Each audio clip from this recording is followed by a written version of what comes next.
This broadcast is in text, audio and video and is accessed on wia.org.au.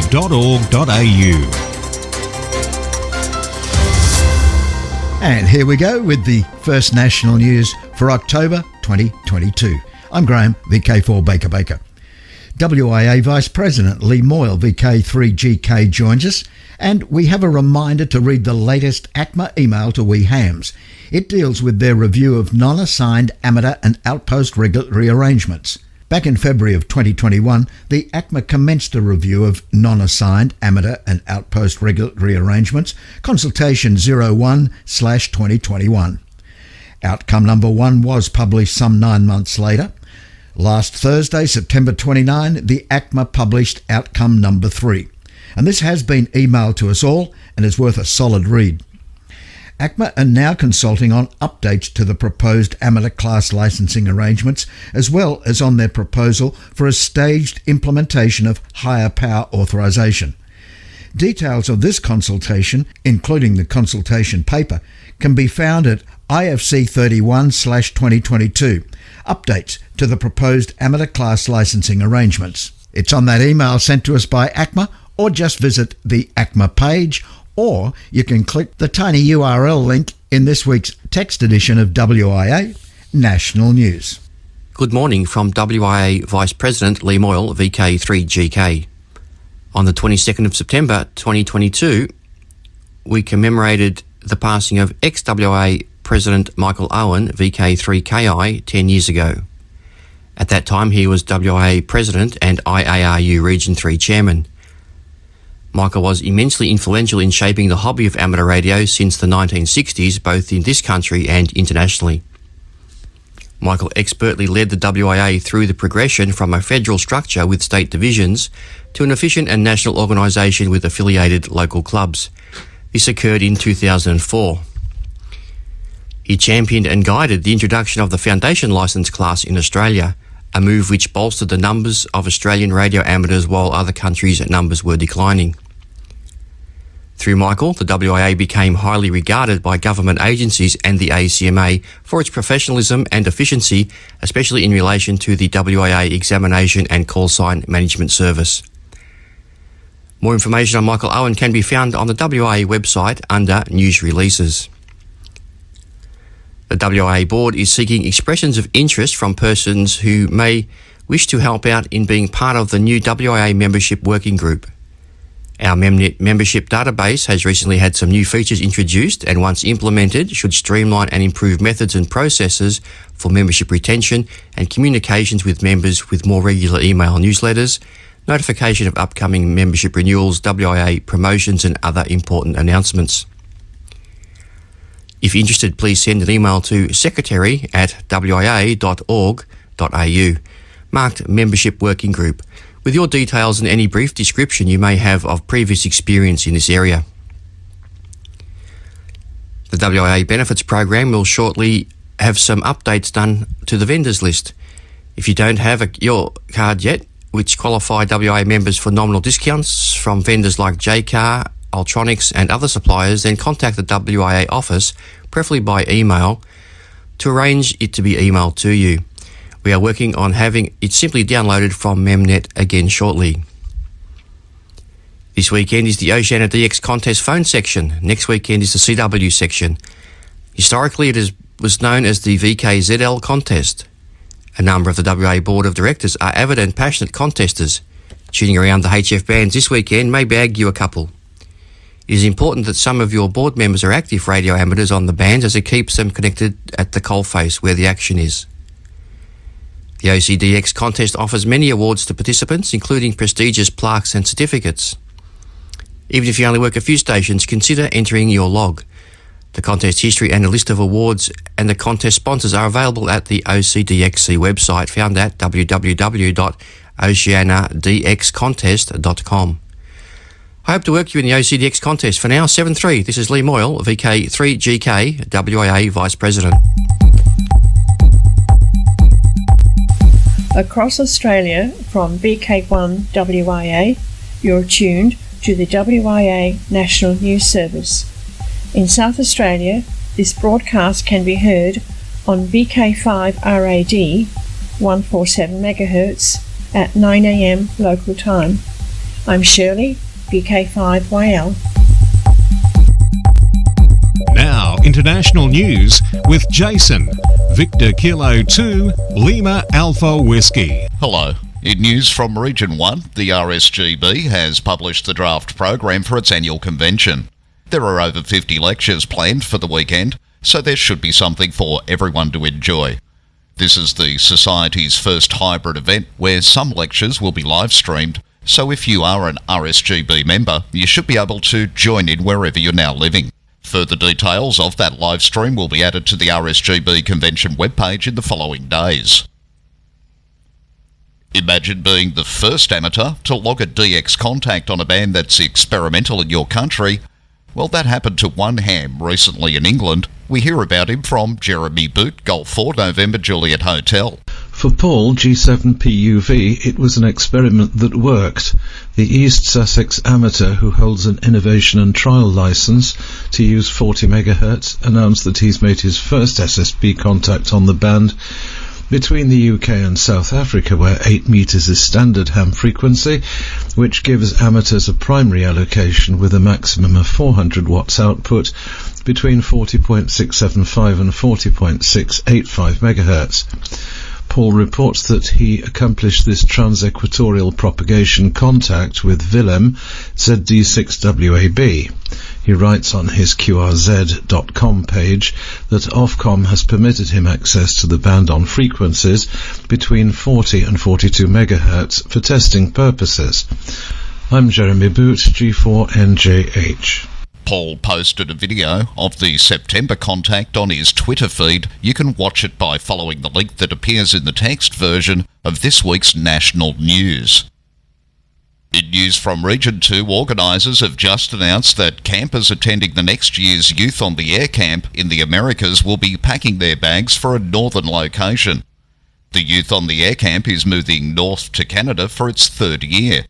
The camp will be able to host as many as 30 young amateurs from North, Central and South America on the campus of Carleton University in Ontario.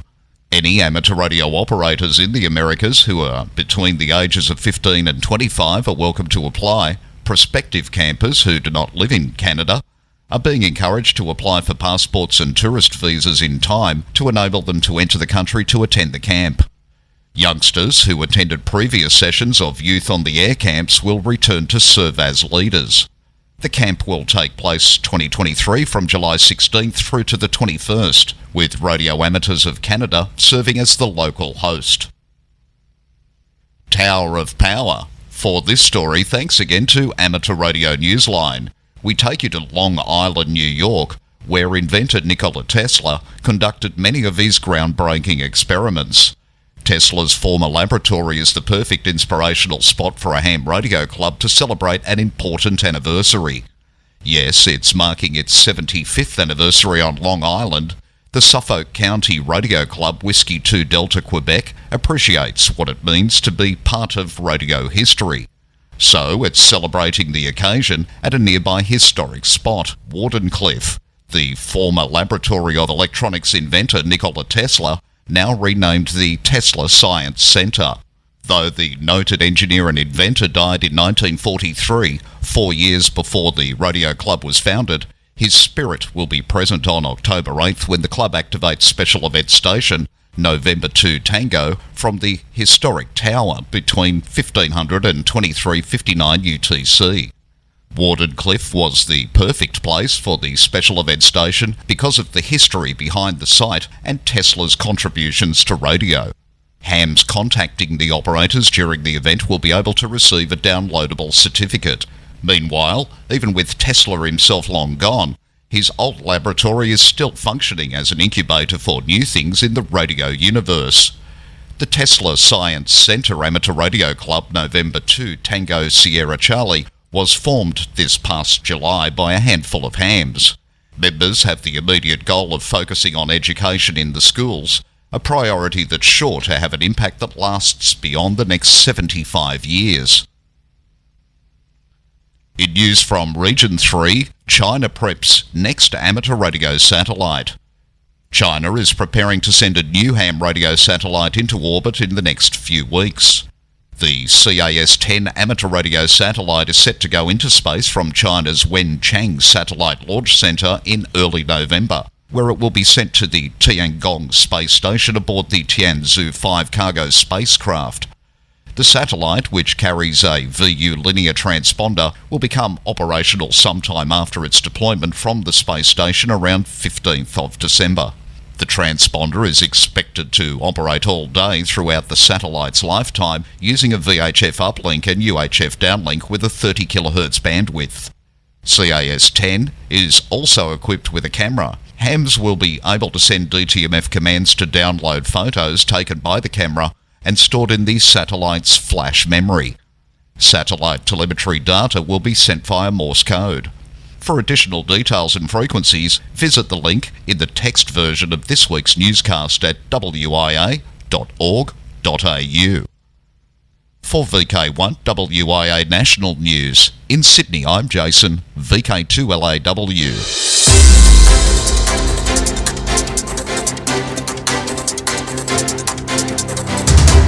This is the home service of the Wireless Institute of Australia through VK1WIA. Now operational news with Felix, VK4FUQ. Hello there. Now Contest Wires 2022. WIA NZIRT Oceania Contest. Phone. On right now. CW. Second full weekend in October. 0600 hours UTC Saturday to 0600 hours UTC Sunday. Log deadline for all logs 31 October. Spring Digital Run Contest second weekend in October, run by Pride Radio Group. WIA VHF UHF Field Days, Spring. 0100 hours UTC Saturday 26 through 0059 hours UTC Sunday 27 November. 160 metre CW contest, ARRL sponsored. Objective is for amateurs worldwide to exchange information with W/VE amateurs on the 160 metre band CW. Dates: first full weekend in December, December 2 to 4, 2022. Contest period begins 2200 hours UTC Friday, ends 1559 hours UTC Sunday.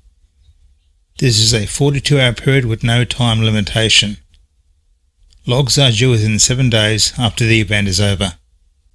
10 metre contest, ARRL sponsored. For amateurs worldwide to exchange QSO information with as many stations as possible on the 10 metre band. Dates: second full weekend of December, starts 0000 hours UTC Saturday, runs through 23:59 hours UTC Sunday. December 10-11, 2022.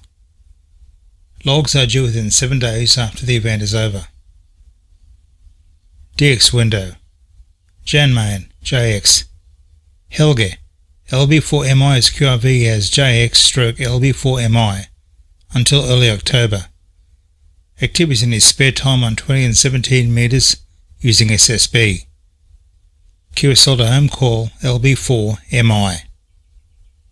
Papua New Guinea, P29. A group of German operators will have P29RO on the wireless from October 25 to November 10. Transmitting on 160 to 6 metres using CW, SSB, RTTY and FT8. QSL via DL4SVA direct by the Bureau, Club Logs OQRS NLOTW. Indonesia.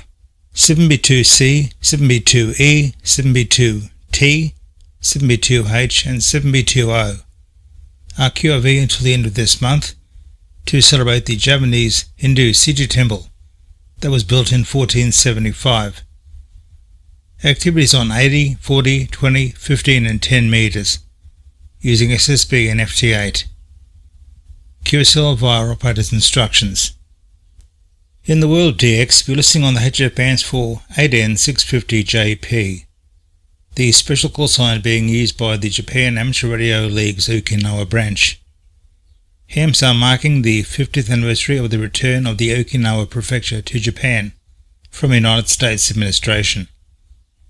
The call sign 8N650JP is active through to the 30th of September. QSOs will be confirmed automatically through the Bureau. For VK1WIA National News, I'm Felix VK4FU QNingham. Across Australia from VK1WIA, you're tuned to the WIA National News Service.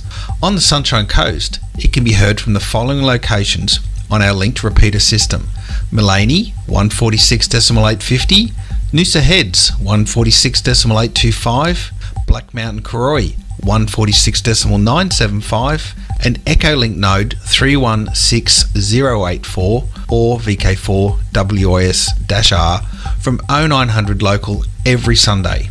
I'm Gordon, VK4VP. I'm Graham, VK4BB, sticking my finger out and checking the wireless weather. In 1859, British astronomer Richard Carrington saw a blast of white light on the surface of the sun. This was the Carrington Effect, as scientists now call it, and it's the largest recorded solar storm ever recorded. It was linked with extraordinary auroras, the northern and southern lights that were visible in the sky near both the poles and the equator, everywhere from Canada to Australia. This enormous solar outburst also caused electrical disruptions from Paris to Boston. While the Carrington Effect may seem like history, there are many concerns about what might happen if an event as powerful as, or even more powerful than, the Carrington Effect were to strike Mother Earth today, now that humanity is far more dependent on electricity. In the old days, people were used to the idea that radio communication isn't always perfect. AM radio had cracks and pops, and if you had to make a call with a radio phone, you expected it to be unreliable and maybe even impossible at a given time. Modern technology, satellites and a host of other things have changed, and now radio is usually super reliable and high fidelity. Usually. However, a magnitude 7.9 solar flare recently reminded radio users in Africa and the Middle East that radio isn't always going to get through, at least for about an hour.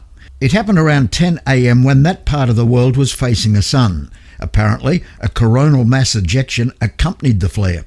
The culprit seems to be an unusually active sunspot, which is expected to die down soon, and interestingly, there is also a coronal hole in the sun where the solar wind blows at a higher than usual rate.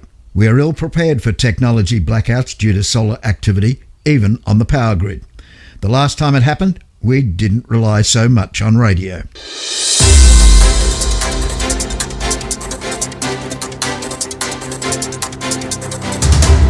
This is the home service of the Wireless Institute of Australia through VK1WIA.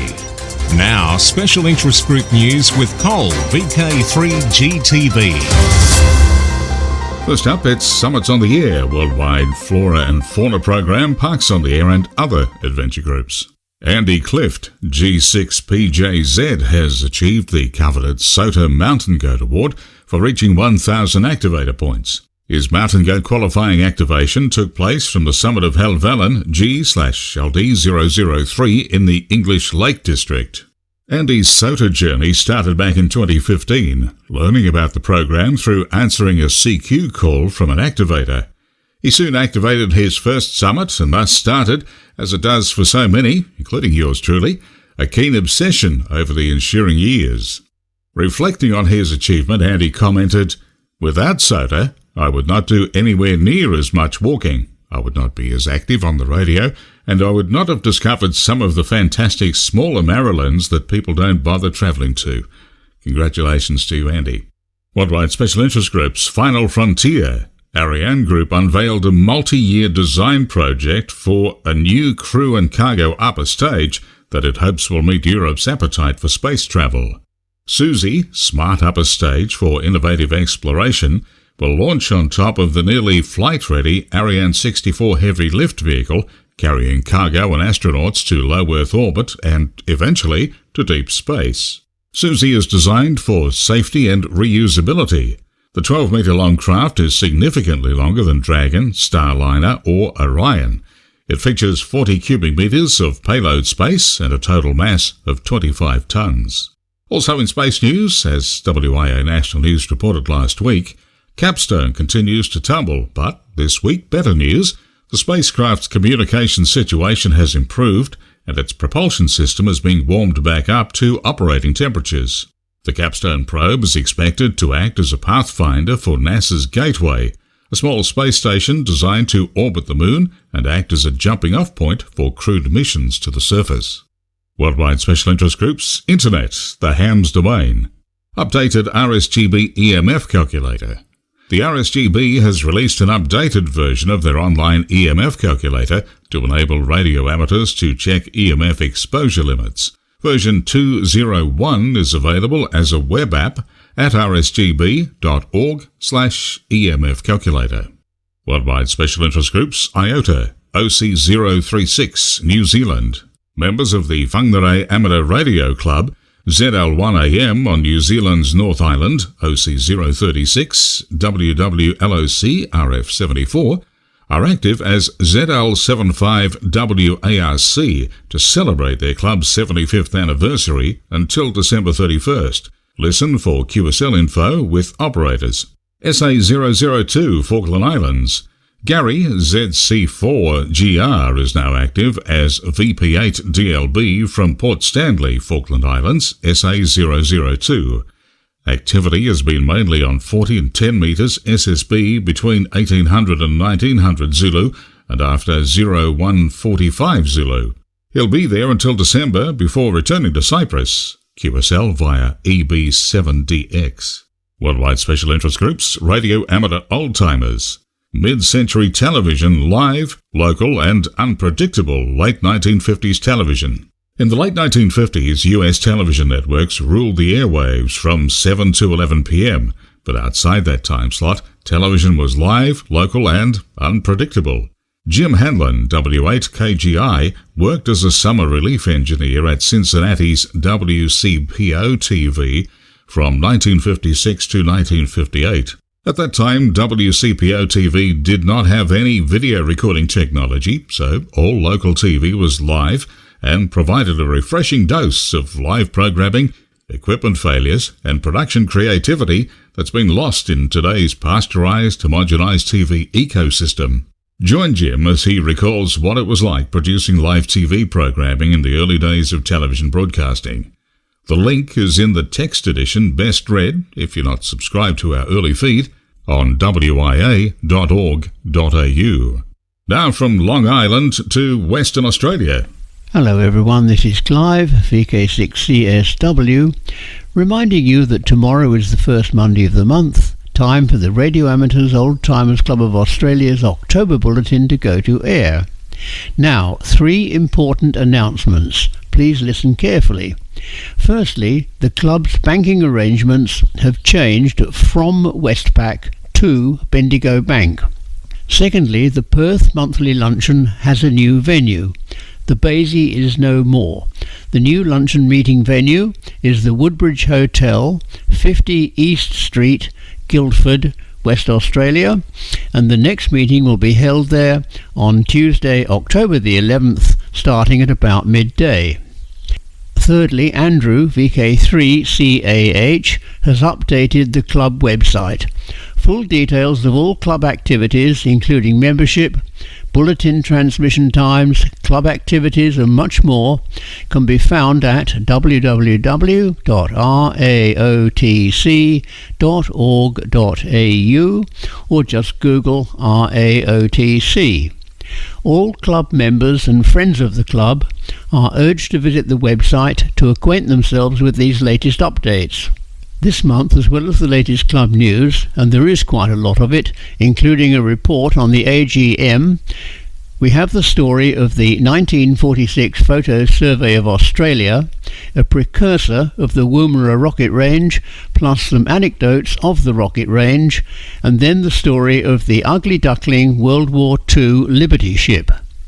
Everyone, RAOTC members and non-members alike, is most welcome to listen to the programme and join in the callbacks afterwards.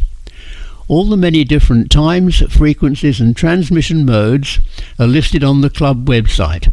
However, if none of the transmission times suit you, you can download the audio file at any time from today from the website. Once again, tune in tomorrow for the October RAOTC Bulletin. Enjoy the programme and please join in the callbacks afterwards. 7-3 from Clive, VK6CSW. Thanks, Clive, and once again, tune in tomorrow for the October RAOTC Bulletin. Enjoy the programme and please join in the callbacks afterwards. Worldwide Special Interest Groups, Radio Scouting, LX9S Jamboree on the air. LX9S will be on the air from Luxembourg as part of the 65th Jamboree on the air, October 14 to 16. From the SSA page, we quote, "Here in Luxembourg, we are once again representing the WOSM, the World Scouts Office Europe. The call sign is again LX9S, and amateurs from the Netherlands, Switzerland and France will travel to Luxembourg City. Around 20 to 25 radio amateurs present, 2 to 3 IT staff, 6 kitchen staff and 4 scout leaders. The LX9S Team 2022 will do whatever it takes to put on a good show again." And with more Jota news, it's over to Alec, VK2APC. Thank you, Cole. Return of face-to-face Jota Jotty. After 2 years of interruptions, Jota Jotty 2022 is back. Over the weekend on Saturday 15th October and Sunday 16th October, the bands will be alive to the sound of CQ Jamboree. VKJotaJotty.com is the Scouts Australia Jota Jotty website.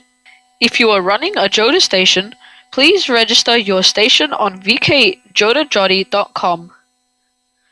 When you register your site, you can detail hours of operation, bands, and any information that will assist other sites to find you on the bands. The Governor-General's opening address will be broadcast at 1 p.m. local time in each state as per previous years. Scouts Australia would like to thank all the amateurs that assist and participate in Jota Jotty. A special thank you to the WIA broadcast team for broadcasting the opening address each year. On behalf of Brett Nicholas, the National Coordinator Jota Jotty Scouts Australia, and for VK1 WIA National News, I'm Alec, VK2 APC in Sydney. Now back over to you, Cole. Thanks, Alec. Now on to Worldwide Special Interest Group's Rescue Radio, Eastern US Seaboard. As Hurricane Fiona ravaged the region, amateur radio operators were hard at work in areas of the Eastern Caribbean and Western Atlantic. Puerto Rico, the Dominican Republic and the Turks and Caicos Islands suffered severe flooding, catastrophic wind damage and major power outages as the storm, which grew to Category 4, made its way toward Bermuda, then up to Canada. In addition to local communication support, the Hurricane WatchNet was activated and Salvation Army Team Emergency Radio Network was handling health and welfare traffic. And that's the latest Worldwide Special Interest Group news. I'm Cole, VK3GTV. Across Australia from VK1 WIA, you're tuned to the WIA National News Service.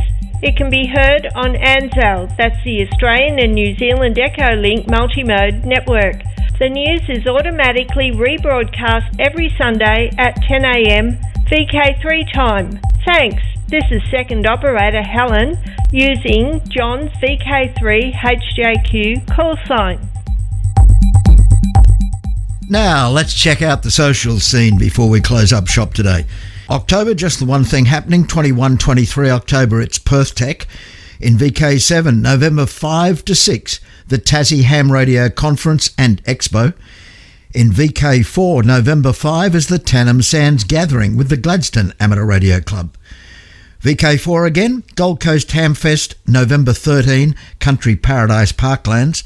And in VK3, November 20, Rosebud Radio Fest. That happens at 9:30. Then moving ahead to 2023, VK3 Barg Hamfest, February 5 at the Barg Club Rooms. And for all of VK, Alara Meet 2023 happens November 4 and 5 in Hobart. I'm Graham, VK4BB. Walk softly. From Australia, this has been the Wireless Institute of Australia with the weekly news service. This broadcast is in text, audio and video and is accessed on wia.org.au.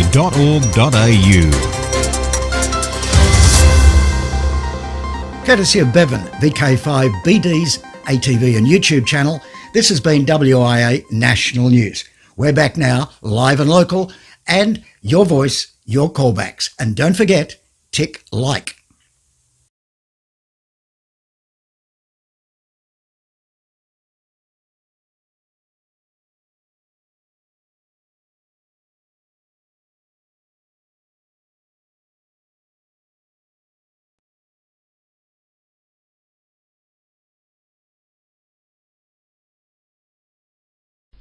Hello there. This is VK30TN, the official call sign of the Radio Amateurs Old Timers Club of Australia, with the regular transmission of news and information for members and friends of the club for October 2022. This broadcast is presented by several transmissions, most occurring on the first Monday of each month except January. Details of the times and frequencies of the relays of these broadcasts by various stations are available on the club's website at www.riotc.org.au. These broadcasts can also be streamed or downloaded as an MP3 audio file from the RAOTC website for up to 6 months from the month of the broadcast. If you do listen to this broadcast via computer streaming or download, could you please take a few moments to send a brief message or comment to the RAOTC email address so that we can get your feedback and also know how many are using this service. The RAOTC email address is raotc@raotc.org.au. Callbacks will follow most of the broadcast transmissions so that members and other listeners can give reports and make comments or suggestions. If you do listen to this broadcast, please take a few minutes to participate in either a check-in or a callback. The order of each callback will be announced by the operator. With so much changing so rapidly in this day and age, for example, the last-minute change of date for the RAOTC Melbourne luncheon due to the unexpected public holiday announced by the government for the morning of the death of Queen Elizabeth, one should regularly check the RAOTC website, again www.raotc.org.au, which is usually updated as soon as new details come to hand. The website covers all facets of RAOTC activities, which also includes, as soon as they come to hand, the very latest information on RAOTC activities, including both the Melbourne and Perth luncheons. This is VK30TN, an associated relay stations for the Radio Amateurs Old Timers Club of Australia, with the October 2022 broadcast of news and information for members and friends of the club. I'm Bill Roper, VK3BR, and this October 2022 broadcast has been compiled and is being presented by me. In addition to club news, today's broadcast will include some historical items, but first off, club news. RAOTC monthly news and information broadcasts. Mike Alsop, VK8MA, located in Katherine in the Northern Territory, has rejoined our broadcast relay team. Welcome back, Mike. Mike will be relaying the monthly broadcasts on 14.150 MHz upper side band at 0000 hours UTC, with his beam pointed towards Sydney. Listeners may recall from the August broadcast that I have temporarily come out of RAOTC broadcast retirement to help fill the big hole left by the unfortunate retirement of Bruce VK3UV and Ian VK3JS due to ill health. You may also recall my appeal for at least a couple of club members to step forward to fill the vacancies for monthly broadcast compilers and presenters. There were 2 offers, but although they would have been ideal as presenters, they were not prepared or able to actually compile the content of the broadcasts. So we are still looking for competent volunteers. Due to excellent electronic computer communication these days, we are no longer dependent upon local Melburnians to assist. A volunteer located anywhere in VK with reliable internet connection should be able to do the job. Can you help? Think about it, and if you think you can help with compiling and presenting the content of these monthly broadcasts, please contact me, Bill Roper, VK3BR. My contact details are available on the RAOTC website and also in any recent issue of OTN Journal. These monthly RAOTC news and information broadcasts have been in operation for several decades, virtually from the formation of the RAOTC back in the 1970s. It would be a shame if we had to discontinue these monthly broadcasts because of a lack of volunteers. RAOTC AGM 2022. Attendance at RAOTC AGMs has, for decades until COVID, only been convenient for Melburnians to attend. Now, thanks to COVID, we have discovered that AGMs conducted via Zoom are not only practical, but very effective. One of the real pluses of Zoom AGMs is that RAOTC members from all over Australia can actively participate.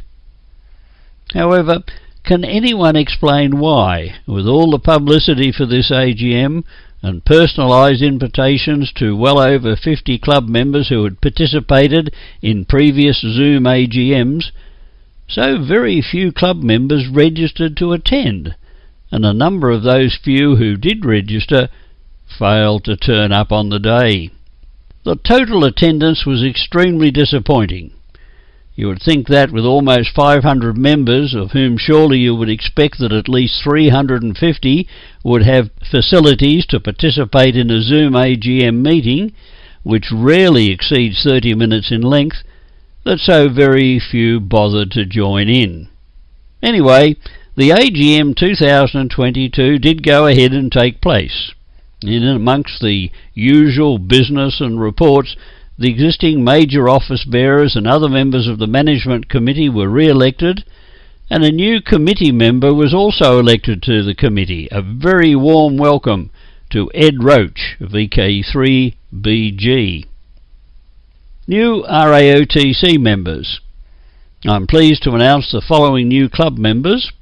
Bruce Kendall, VK3WL, became new full member number 1840 on the 19th of September 2022. Nigel Pendlebury, VK3XKU, became new full member number 1841 on the 23rd of September. Bob McHugh, VK2AVQ, became new full member number 1842, also on the 23rd of September. I trust you all enjoy a long and enjoyable membership of the RAOTC. Please feel free to join in any of the callbacks after this broadcast. Silent keys. It is with regret that I advise of the following members who have become silent keys. Ellis Pottage, VK3FG, member number 1087. Muriel Plowman, VK3BJO, number 1511. Bruce Plowman, VK3QC, member number 1448, and Ray Turner, VK2COX, RAOTC member number 1348. Let us pause for a few moments in memory of our departed colleagues.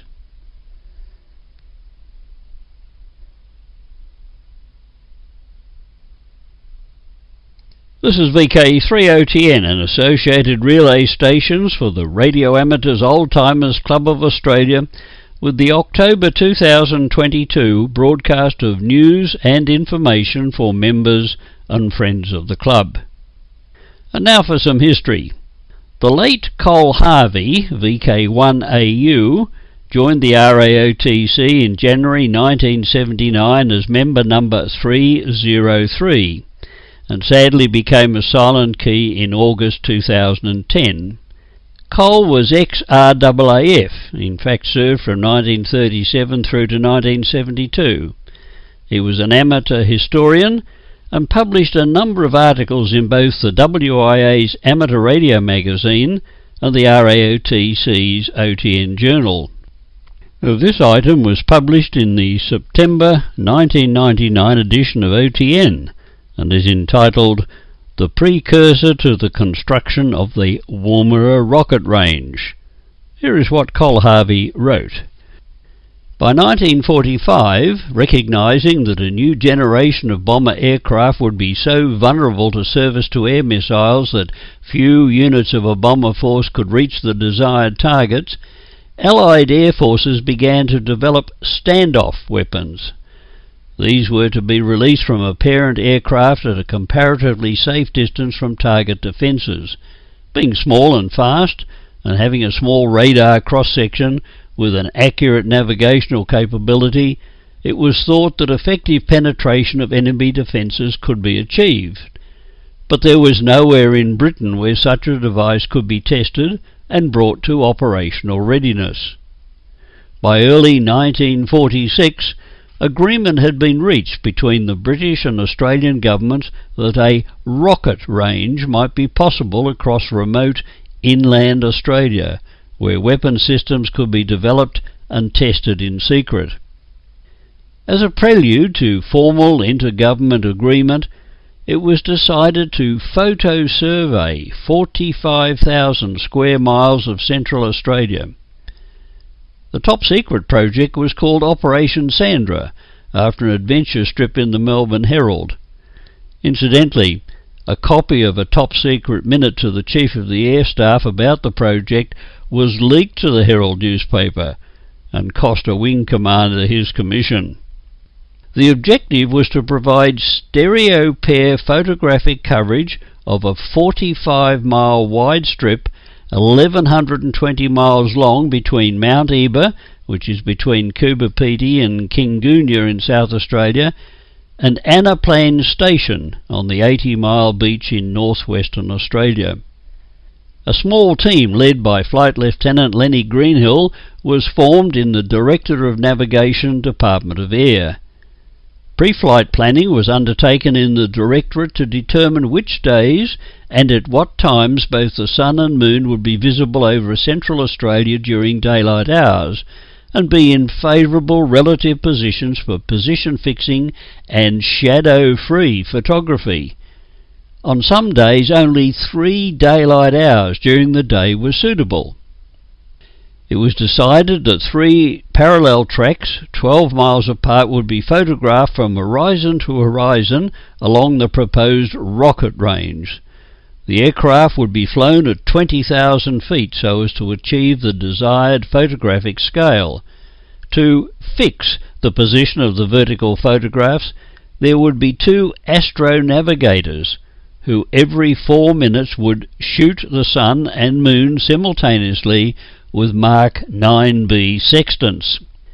These sextants had a clockwork averaging device which ran for 2 minutes, during which time the body being observed had to be kept centered in a reference bubble. There was thus only a 2-minute break between the completion of one observation and the start of the next. Often, sextant readings were corrected for any change in heading or airspeed and astrodome refraction. The corrected sun and moon elevations were mathematically and manually converted to circles of position.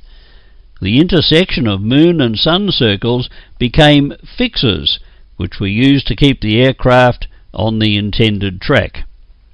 Flying at 20,000 feet in an unpressurized aircraft, the crew wore oxygen masks for up to 9 hours on some flights and were therefore unable to eat.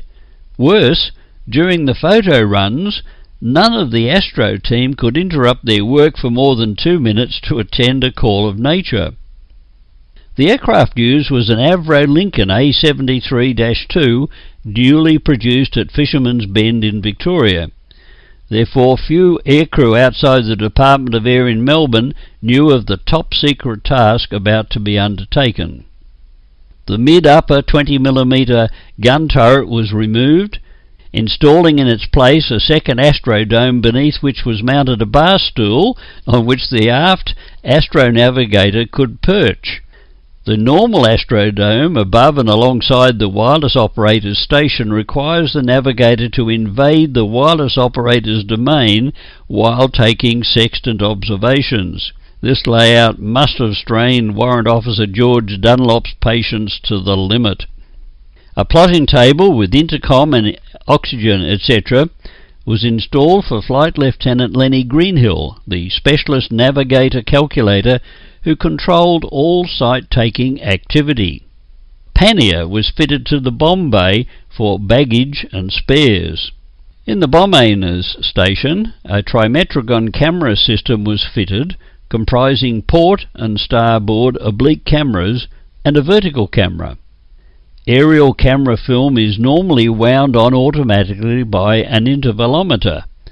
This failed on one flight, causing photographer Flight Lieutenant Lenny Lobb to wind all three cameras' film forward by hand every 40 seconds. 7,860 exposures were made during that operation. Early in August, the moon was only available for 3 hours on each of 2 consecutive days. The first photographic run was therefore made from Gawler via Mount Ebor to a small dry lake in central Australia called Lake Christopher, then proceeding east to Alice Springs. The next day we flew from Alice Springs out to Lake Christopher, then turned northwest to photograph the remaining half of the leg to 80 Mile Beach, south of Broome, before again returning to Alice Springs. This was a 9-hour trip over the most desolate terrain in Australia. In September, when there was longer sun-moon visibility, a complete photo run of 1,100 nautical miles was flown from Gawler via Mount Ebor to the 80 Mile Beach, landing at a deserted World War II airstrip at Noonkamba near the Fitzroy River. Here, because of a failure of our portable refuelling pump engine, we took turns on a hand pump to load 2,000 gallons aboard the aircraft from 44-gallon drums for the return trip to Gawler. On completion of fueling, we all slept soundly under the stars. Several flights had to be aborted due to either cloud cover obscuring the sun and or the moon, or to adverse headwinds, such as a jet stream at 20,000 feet, the first to be reported in Australia. The team completed the task during August 1946 by flying 58 hours. The ground position of the resulting photo survey pictures was defined to within 3 nautical miles using astro navigation. This was a world first, and a unique secret task undertaken at short notice over a featureless remote area covered only by hundreds of miles of spinifex and low scrub. All the more remarkable because in 1946 Doppler Track 8 ground speed navigational radar and inertial navigators were yet to be developed. GEE and Loran coverage was unavailable. HZS airborne radar was useless over Central Australia, and today's ubiquitous satellite navigation had yet to be invented.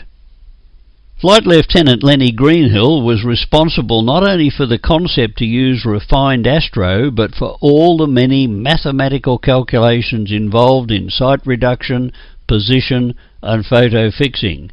This long before the advent of the now common pocket calculator. Flight Lieutenant Tom Jensen took all the sun shots. Flight Lieutenant Cole Harvey took all the moon shots. Flight Lieutenant Ernie Blundell drove the sun compass to record changes in the aircraft true heading during every sextant sight. The late Flight Lieutenant Buster Stenborg, DFC, was route navigator on every trip. Flight Lieutenant Lenny Lobb was responsible for all the cameras and photography. Warrant Officers Ivan Sayer and George Dunlop filled the positions of flight engineer and wireless operator. The late Wing Commander Bill Brill, DSO and DFC and Bar, was pilot of the aircraft and crew captain. For the 6 weeks that Operation Sandra was in force, service accommodation and on-site technical support for the team was not available. Sometimes, due to flight schedules, only 1 meal a day could be arranged, never more than 2. Fortunately, despite disparate service backgrounds, the crew chose and proved themselves to be a flexible, harmonious and effective group. The aircraft, the Lincoln A73-2, was later allocated to the School of Air Navigation at each sail. There it carried many a rookie navigator on long-range training exercises around Australia and backwards and forwards across the Tasman Sea. By 1948, Woomera was the base for the Joint Weapons Research Establishment. It is located near Pimba on the East-West Railway, 100 miles southeast of Mount Eba, the start datum for our photo survey. The Operation Sandra photo survey was pivotal in the choice of accessible downrange telemetry, radar and meteorological sites. Recovery of test weapons was greatly aided by up-to-date topographic detail from our photographs. And here is another historical item on the Woomera rocket range. It's entitled Woomera, the Early Days by Dave Robinson, VK5RN. Dave, who was RAOTC member number 870, became a silent key back in 1999, shortly after he wrote the following item about some amusing happenings in the early days of the Long Range Weapons Research Establishment.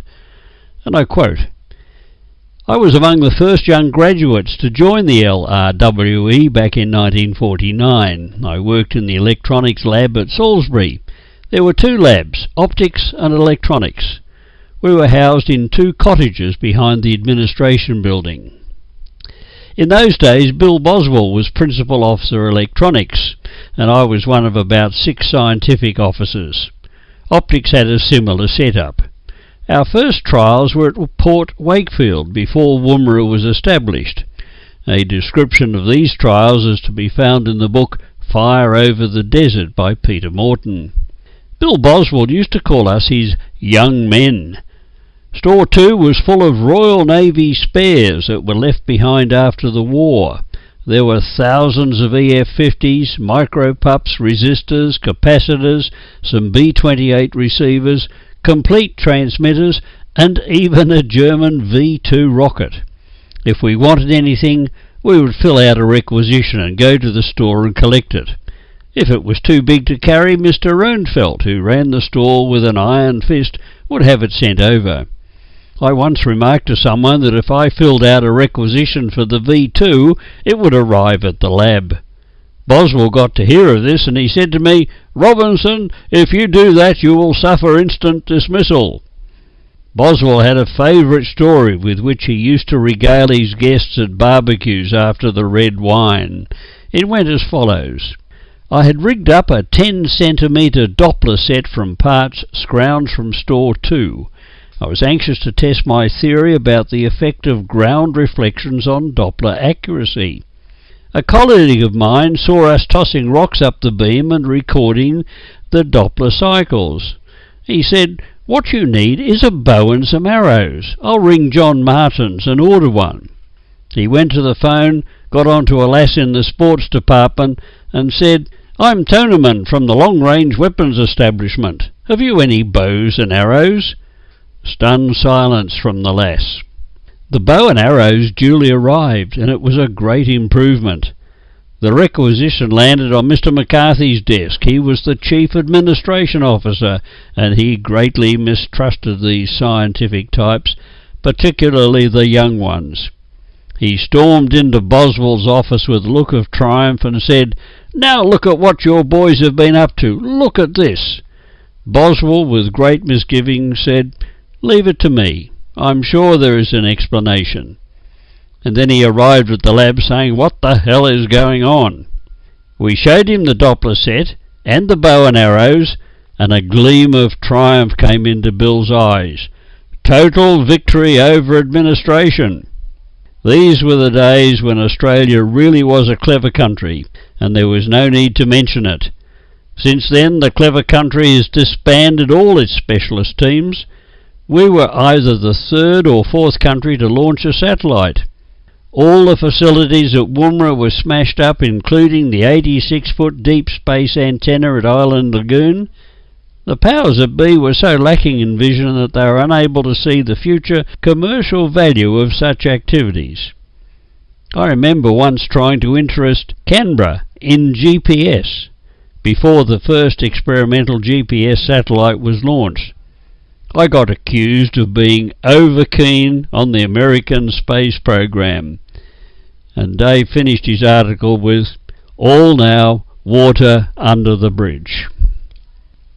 This is VK30TN and associated relay stations for the Radio Amateurs Old Timers Club of Australia with the October 2022 broadcast of news and information for members and friends of the club.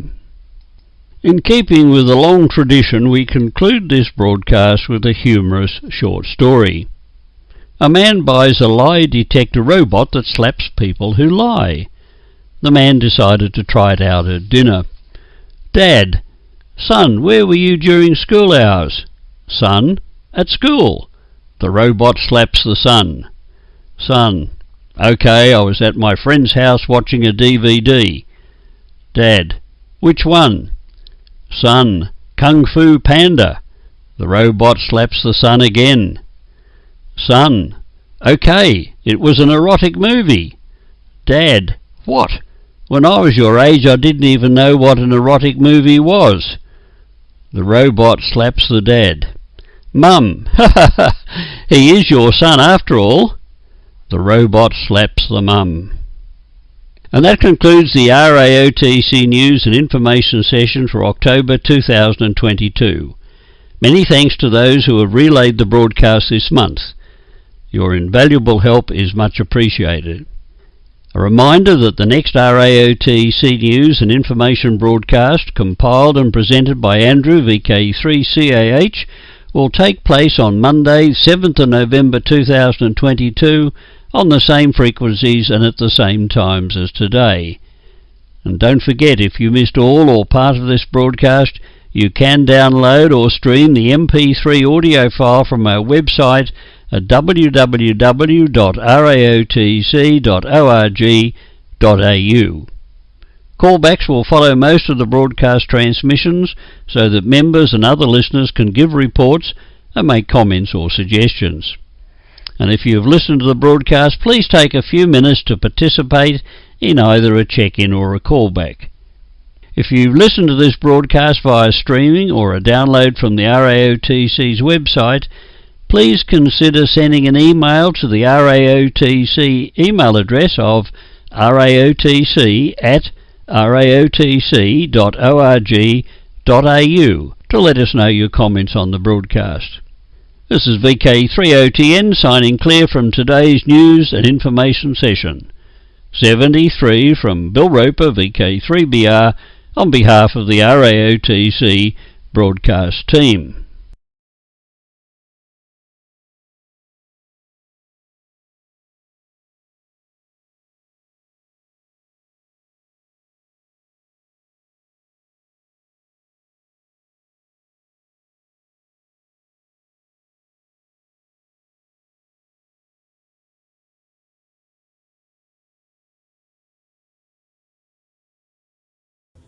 We have some more fast solar wind coming and an Earth-directed solar storm. Those stories and more in the news this week. This space weather forecast is sponsored in part by Millersville University. Come get certified in broadcast space weather. Visit millersville.edu/SWEN. Space weather this week continues to be a bit on the stormy side. As we take a look at our Earth-facing disk, we have a coronal hole that's been rotating in through the Earth strike zone over the past couple days. It's been sending us some fast solar wind, and along with a stealthy solar storm, all of that managed to bump us up to G2 levels for a short bit back on the 27th. Now we're beginning to calm down from that fast solar wind, and we have yet another set of coronal holes. This set is the same set that gave us a G2 level storm back in early September, and it looks like it's poised to do it again. We actually had a solar storm launch back on the 28th from region 3110, and this solar storm looks like it's mainly going to the east of Earth, but NOAA models show that the solar storm might actually clip us. So right around the 1st, about midday on the 1st, we're expecting this solar storm to kind of clip us along with that fast solar wind. So once again, we may be up to G2 levels with storming. Not quite sure it's going to be that intense, but we definitely will find out shortly. Now also, as we take a look at the far-sighted sun, this is stereo A and it's looking at the sun just a little bit from the side. You can see that big coronal hole sitting around mid-disk along with region 3110, and that should get you kind of anchored a little bit. But look to the east limb in stereo's view. You see a lot of brightening in the north. This is from old regions 3094 and 3098. These are regions that were flare players back about a month ago, and it looks like they've survived their far-sighted passage. So we definitely will be expecting the solar flux to stay boosted, and we're going to expect that radio blackouts will still be on the menu. Now switching to our solar storm prediction model, NLUL, this is NOAA's version of the model. The top panel's density, the bottom panel's velocity. You're looking down at the sun from the North Pole with Earth being off to the right. And as we watch the solar storms being launched, you can see that first one, the one in the front, that's the larger of the two. Even though it looks like it's coming up mainly to the east of Earth, as you watch it come out, you can tell we're going to actually get clipped by this solar storm right around the 1st, probably midday to mid-afternoon on the 1st. And this is actually going to happen right about when that fast solar wind from those coronal holes is going to start hitting Earth as well. So, Aurora photographers, this is good news for you. It definitely means we could be getting some decent Aurora show, possibly down into mid-latitudes. But amateur radio operators and emergency responders, this is not good news for you because we're dealing with Hurricane Ian. So all of you that are dealing with the hurricane watch nets, please understand that you're going to deal with radio blackouts potentially on Earth's day side, but then right around October 1st, when this storm hits, you're going to be also dealing with radio propagation issues on Earth's night side as well. So please take these matters into consideration when you're planning your communications for all that first responding you're doing, as well as realizing that GPS might have some issues during the solar storm. Switching to our moon, we're now coming out of the new moon phase on our way to a first quarter, and by the 3rd, the moon will be about 50% illuminated. So you night sky watchers, if you want to catch those dim objects in the sky, now's a good chance, but you might want to check your local rise and set times. Switching to our solar storm conditions and aurora possibilities over the coming week, we have been anticipating the fast solar wind from that set of coronal holes that's going to be rotating in through the Earth's strike zone, and from that solar storm launch that looks like it's supposed to be hitting right around October 1st. Well, guess what? It looks like it's already beginning to hit. We are seeing disturbances in the solar wind now. It's even bumped us up to active conditions. We've settled down a little bit, but it looks like there's a lot more to come. In fact, at high latitudes, NOAA's giving us about a 75% chance of major storm conditions. We are definitely expecting major storm levels at high latitudes, and that could last easily over the 2nd and possibly even the 3rd before we begin to see things calm down. At mid-latitudes, we're expecting minor storm conditions, but we do have up to about a 25% chance of a major storm, even down at mid-latitudes. And again, the storming is expected easily through the 3rd and possibly throughout the 5th before things totally calm down. So aurora photographers, even at mid-latitudes, expect to keep your batteries charged because you're going to need it. This looks like we're going to have a great chance for some decent aurora show over the possibly this next week, and it's going to be almost as good, if not better, than the storm we had back on September 5th. So this is a really great time to get out there and take a look. Switching to our solar flare and particle radiation storm outlook over the coming week, we do have a few active regions in Earth view that are actively flaring, and this includes new region 3112 that is just beginning to rotate into Earth view now. It has fired off a couple M-class flares, and these flares have actually been smaller than what they might have been if the whole region had rotated into view. So we might see more of these M-class flares, and they might be larger than what we've seen thus far. We'll just have to wait the next few days to see and get a better look at it. Meanwhile, NOAA's giving us about a 30% chance of M-class flares over the next few days and about a 5% chance of X-class flares. And these risks may rise once again as we get a better look at region 3112. Meanwhile, solar flux is hovering about still in triple digits, hovering about 140s right now. Likely that's going to continue to stay about the same. So amateur radio operators, yes, you're going to be dealing with these radio blackouts throughout this week, but at least the solar flux keeps you in the good range for radio propagation on Earth's day side, as long as you can kind of handle the noise. And yes, of course, GPS users, we don't necessarily like that solar flux being that high, which it causes some issues for you down at low latitudes. And also these radio blackouts cause issues for you near dawn and dusk. So you're just going to have to hang in there, and hopefully things will quiet down. But likely for at least the rest of this week, we do have those radio blackouts on the menu. So the space weather this week is really beginning to pick up. We have those coronal holes that are rotating into the Earth strike zone and sending us some fast solar wind, along with that glancing blow from that solar storm that's kind of grazing by Earth off to the east. And these things together, as a matter of fact, we're beginning to see those effects right now. We've got some disturbance in the solar wind as we speak. It's already bumped us up to active conditions, and it looks like the show is just beginning to get started. So Aurora photographers, even down at mid-latitude, you have a great chance for Aurora, so keep your batteries charged and get ready, because we could be storming possibly for the next 5 days or so. Now, amateur radio operators and emergency responders, I know you're dealing with Hurricane Ian, and I know this is a problem for you, but as this fast wind begins to ramp up, just realize you will have issues on Earth's night side, and of course, dealing with radio blackouts on Earth's day side is not going to help very much. The nice thing is that if you are at night, you could benefit from auroral propagation, because that's going to be active easily over the next 5 nights. And now also, you GPS users, just understand, especially if you're first responders, in regards to Hurricane Ian, again, GPS could be an issue in terms of getting reception anywhere near Aurora, or even just sporadically near dawn and near dusk. So be aware of that, and be sure to calibrate your magnetometers often. I'm Tamitha Skov, the Space Weather Woman. Thank you for watching.